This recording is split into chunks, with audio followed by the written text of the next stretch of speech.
kita langsung saja. Bentar nih, ada bermasalah nih. Ya, kita langsung saja di praktek peer teaching ini akan disampaikan oleh Pak Guru kita, Pak Gustri Poni. Silakan Pak. Nampak, Bu? Nampak. Ya. Baik, bismillahirrahmanirrahim. Assalamualaikum warahmatullahi wabarakatuh. Waalaikumsalam warahmatullahi wabarakatuh. Waalaikumsalam. Yang sama-sama kita muliakan Bapak Dr. Heni MED selaku dosen pembimbing mata kuliah kita pada hari ini, peer teaching. Kemudian yang saya hormati rekan-rekan semuanya, peserta PPG, mudah-mudahan kita semua dalam keadaan sehat walafiat. Untuk kegiatan peer teaching ini, sebagaimana arahan dosen-dosen sebelumnya, bahwa pendekatan yang saya lakukan itu adalah pendekatan problem based learning, yaitu pendekatan pembelajaran dengan memunculkan masalah. Ya. Dari beberapa masalah-masalah itu nanti akan kita diskusikan dengan anak-anak peserta didik. Maka dalam kesempatan ini untuk sebagai awal ya Pak ya, sebelum masuk lagi dalam proses belajar mengajar, jadi saya akan nanti menyampaikan tentang dalil Al-Quran yang menjelaskan materi kedudukan dan fungsi hadis terhadap Al-Quran. Jadi ini satu lingkup tentang materi. CP-nya itu adalah menganalisis ya, fungsi dan kedudukan wahyu, fungsi kedudukan dan fungsi hadis terhadap Al-Quran dalam pembentukan syariat. Nah, maka langkah-langkah yang saya lakukan yaitu persepsi, kemudian juga mengamati video. Video ini saya ambil di YouTube, yaitu tentang ragam ingkar sunnah. Jadi saya mulai dulu dari ingkar sunnah, bagaimana kelompok-kelompok orang yang menolak hadis sebagai sumber hukum, yaitu Profesor Dr. Hadi Yusuf Al-Baihaqi. Saya ambil videonya ini sebagai pemantik ya, sebagai untuk memicu pertanyaan-pertanyaan dan membuka wawasan siswa, bagaimana nanti siswa bisa nanti menemukan sendiri masalah yang akan mereka perdalam, carikan solusi dalam proses belajar mengajar ini. Kemudian nanti anak-anak akan dibagi ke beberapa kelompok, mendiskusikan tentang konten isi surat An-Nahl ayat 44, kemudian juga mendiskusikan surah Al-Imran ayat ke-33. Kegiatan diskusi, kemudian nanti saya juga akan menilai bagaimana keaktifan siswa dengan instrumen yang sudah kami buat, ya, bagaimana keaktifan siswa, dan untuk mengetahuinya juga mengetahui hasil belajarnya dibuatkan juga semacam instrumen, ya, bagaimana mengukur pemahaman siswa terhadap materi yang sudah disampaikan. Mungkin itu untuk sebagai penjelasan pertama. Baik, kita mulai ngajar ya. Siapa? Baik anak sekalian, Assalamualaikum warahmatullahi wabarakatuh. Waalaikumsalam Wabarakatuh. warahmatullahi wabarakatuh. Apa kabar anak-anak sekalian? Ini Bapak absen dulu Alhamdulillah ya. luar biasa Pak. Eh, ada kawan-kawan kita yang tidak hadir, kayaknya hadir semua ya, rajin-rajin semuanya. Pak Syahrudin hadir, Pak Syakir hadir ya, Pak Marsam, Bu Maryani hadir semua ya. Baik, eh, anak sekalian, jadi materi yang akan kita pelajari pada hari ini, mohon maaf pada hari ini itu tentang fungsi dan kedudukan hadis terhadap Al-Quran dalam pembentukan syariat. Nah, ini materi ini sangat penting sekali. Ini Pak, mau ke WC dulu Pak. Kenapa Pak Marsam? Mau pipis Pak. Oh ya, silakan silakan, jangan lama-lama nak ya. Nanti ketinggalan materi. Siapa siapa? Kantin dia tuh Pak. Jadi materi ini sangat penting sekali anak-anak sekalian, karena sekarang ini orang berupaya untuk menjauhkan antara Al-Quran dan hadis. Sekarang ini banyak muncul penyimpangan-penyimpangan agama, ya kan? Ada satu kelompok namanya Inkarus Sunnah, menolak hadis sebagai sumber hukum. Ada juga kelompok namanya Quraniyun. Quraniyun itu orang yang hanya memegang kepada Al-Quran saja. Jadi tidak butuh hadis. Karena Al-Quran itu lebih otentik, sementara hadis tidak. Mungkin banyak kita temukan di masyarakat seperti itu. Karena memang juga kita perhatikan dari waktu ke waktu, ya banyak bermunculan penyimpangan-penyimpangan agama ini.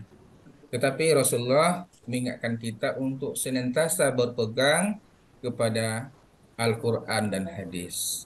Ini yang menjadi pegangan kita anak sekalian ya. Baik, sekarang Aduh, Bapak Pak, ingin lambat Pak. Aduh, apa dikejar dulu? kucing tadi, Pak. Maaf Pak, lambat Pak. Ya, Marsam? Tadi dikejar kucing Pak, lambat. Oh, baik. Sekarang pada pertemuan yang lalu kita sudah bahas ya nak ya tentang apa itu hadis, apa itu Al-Quran. Ya, sekarang Bapak ingin mengulang dulu ya sebelum kita masuk kepada pembahasan hari ini. Eh Syakur, coba nak, apa Iya, itu hadis? Pak. Apa itu hadis nak? Hadis itu perkataan Nabi, Pak. Oh baik. Ah, bagus sekali ya. Mungkin tapi masih kurang Kasih, sempurna. Pak. Masih kurang sempurna ya. Syakur.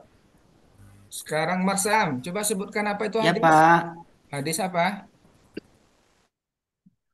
Oh, tadi kata Pak Sakur, Pak, perkataan Nabi, Pak. Oke, baik. Jadi Bapak luruskan ya. Yang dimaksud dengan hadis itulah perkataan Nabi, perbuatan Nabi, dan juga ikrar Nabi Muhammad Shallallahu Alaihi Wasallam. Itu yang dimaksud dengan Salam. hadis ya. Sekarang Al-Quran.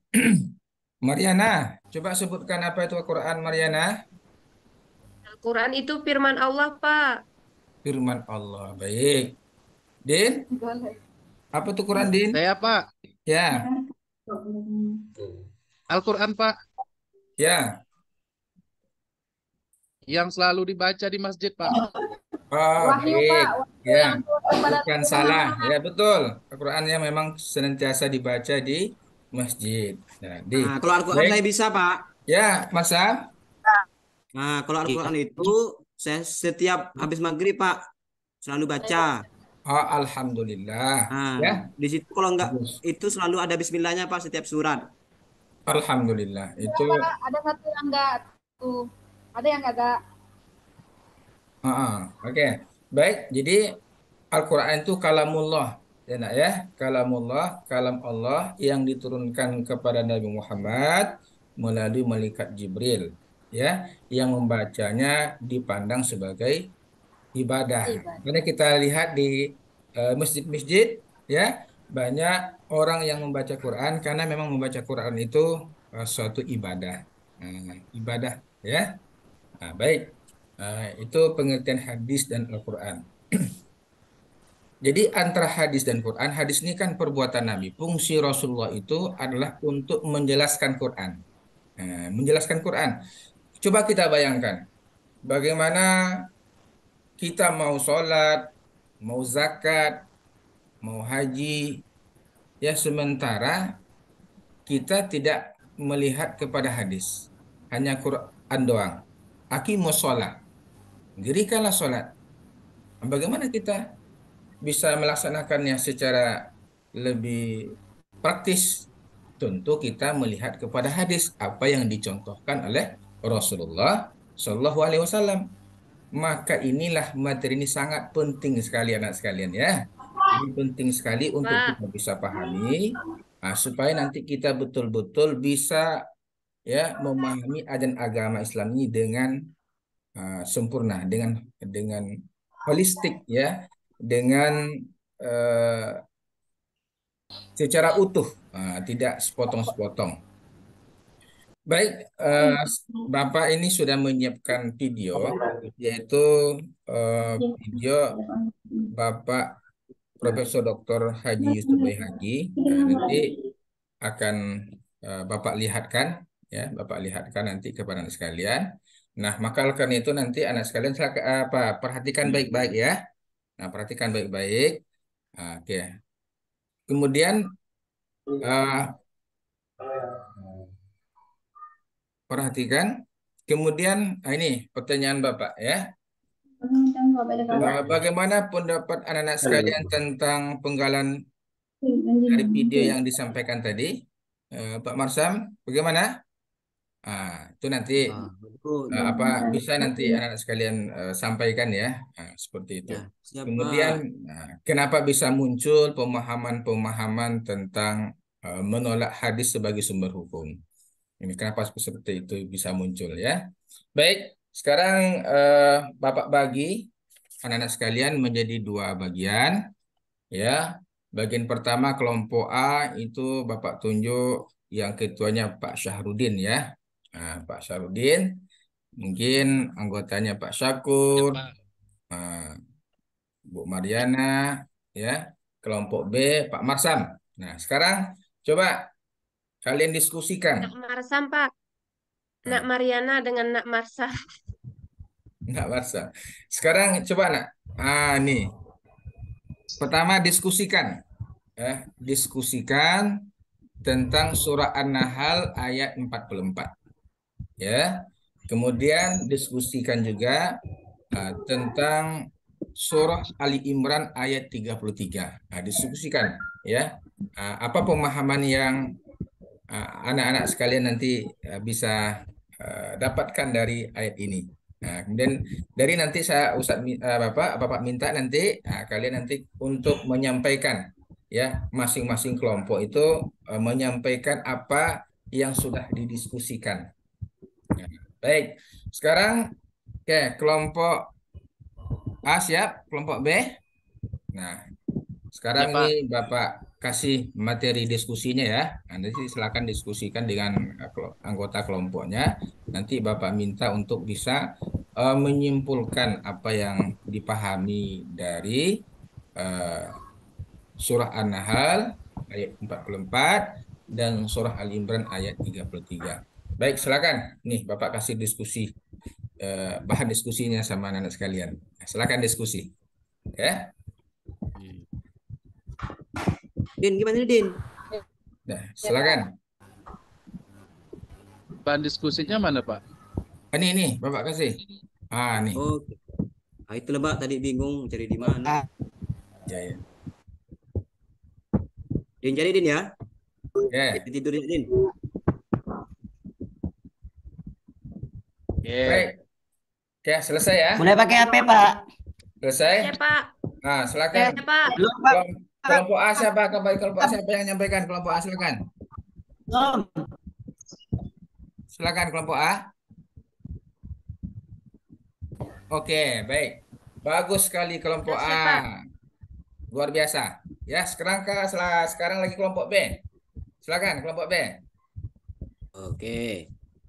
Oke, Nah. bagus. Oke, Pak. Ya. Baik. Jadi beberapa hal yang ingin Bapak sedikit jelaskan. Ini ya.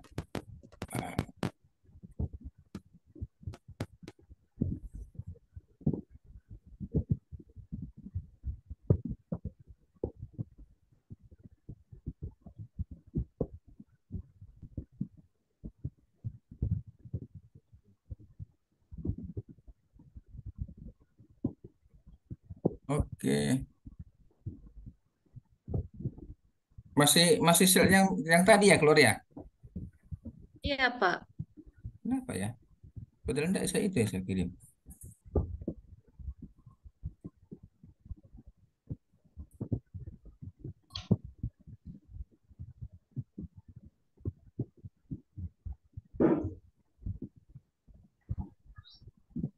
Aduh, Pak. Kapan keluar nih, Pak? Udah lapar, Pak. Nah, oke. Baik, ya. Nah, jadi hadis itu merupakan sumber hukum dalam syariat Islam. Ya. Nah, jadi Ya, Pak. tanpa hadis Al-Quran akan sulit dipahami. Al-Quran dan hadis adalah keduanya wahyu. Al-Quran ya disebut juga dengan wahyu matlu, wahyu yang dibaca. Apa maksudnya yang dibaca? Maksud dibaca itu artinya teksnya, redaksinya, dan juga maknanya dari Allah Subhanahu wa taala. Ya. Kemudian hadis, hadis itu adalah wahyu ghairu matlu, wahyu yang tidak dibaca. Apa maksudnya? Maksudnya adalah bahwa lafaznya, redaksinya itu dari Rasulullah sendiri, sementara maknanya dari Allah Subhanahu wa taala. Apa dalilnya?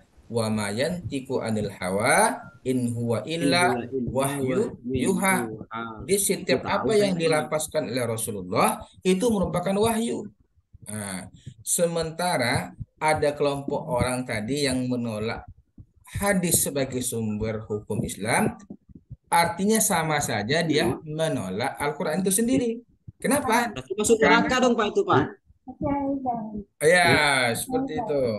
Jadi karena Al-Quran sendiri menyuruh kepada kita untuk ya eh, menggunakan hadis, menjadikan hadis itu sebagai pedoman kita. Nah, jadi sangat salah sekali kalau ada orang yang menolak hadis itu sebagai sumber Islam. Mungkin ini dari apa namanya tadi, dari ada dalilnya itu di antara surat An-Nahl ayat 44 yang artinya apa? Kami turunkan kepadamu Al-Quran agar kamu menerangkan pada umat manusia apa yang diturunkan kepada mereka dan supaya mereka memikirkan. Nah, kemudian surah Ali Imran ayat 32. Nah, itu artinya apa? Katakanlah taatilah Allah dan Rasulnya. Jika kamu berpaling, maka sesungguhnya Allah tidak menyukai orang-orang kafir. Mungkin itu saja untuk pertemuan pertama ini, anak sekalian. Baik, untuk apa namanya, untuk mengetahui sejauh mana pemahaman anak-anak sekalian tentang materi ini, Bapak akan buat apa namanya tes ya secara lisan saja ya gitu. Nah, coba sebutkan siapa yang bisa menjawab nih. Nah, sebutkan dalil dari Al-Quran ya, surat apa, ayat apa, kemudian apa terjemahannya yang mengungkapkan tentang fungsi dan kedudukan hadis terhadap Al-Quran. Coba siapa bisa? Saya Pak. Nah, sebutkan. Surat Pak. An-Nahl Pak ayat 44. Bagus sekali. Mantap. Ini Bapak kasih hadiah nak ya. Ali Imran, Pak. Ayat Kasih hadiah. 32. Nah, Ibu Rabi'ah coba sebutkan Tanya, Pak. ayatnya, surah dan ayatnya. Nah, ini tadi banyak tidur kayaknya nih. Lagi nggak enak badan, Pak. Bila Austria Pizza. Nah, coba sebutkan. Surat Al-Nahl ayat 44, Pak. Bagus sekali. Ya. Baik, mungkin itu saja untuk pertemuan pada hari ini. Insya Allah, pertemuan besok akan kita sambung dengan bentuk-bentuk dan contoh-contoh hadis ya sebagai penjelas Al-Quran dan juga contoh-contoh bagaimana hadis itu sebagai sumber ajaran Islam. Mungkin itu saja. Mari kita tutup dengan doa kafaratul majlis. Sama-sama. Subhanallahumma wa bihamdika. Asyhadu an la ilaha illa anta astaghfiruka wa atubu ilaik. Assalamualaikum warahmatullahi wabarakatuh. Waalaikumsalam warahmatullahi wabarakatuh.